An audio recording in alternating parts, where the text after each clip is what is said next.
तुझी प्रगती का खुंटते माहितीये?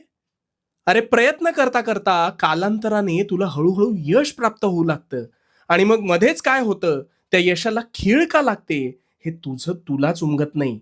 हो ना? आता शांतपणे ऐक. अशी एखादी तुझ्या ऐकिवात असलेली नामवंत व्यक्ती आहे का, की ज्या व्यक्तीच्या दाम्पत्याने त्या व्यक्ती एवढा नावलौकिक मिळवलाय? नको विचार करूस.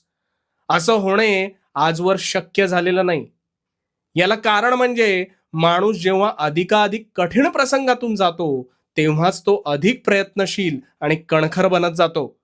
अशा वेळेस बुद्धिचातुर्याच्या बळावर मेहनतीने परिस्थितीला मात देत अनेक शिखरं तो गाठतो. पण ह्या उलट परिस्थिती त्यांच्या दाम्पत्याला असते. त्यांना ह्या परिस्थितीच्या झळा टोचलेल्याच नसतात. कसं आहे, हिरा जो आहे ना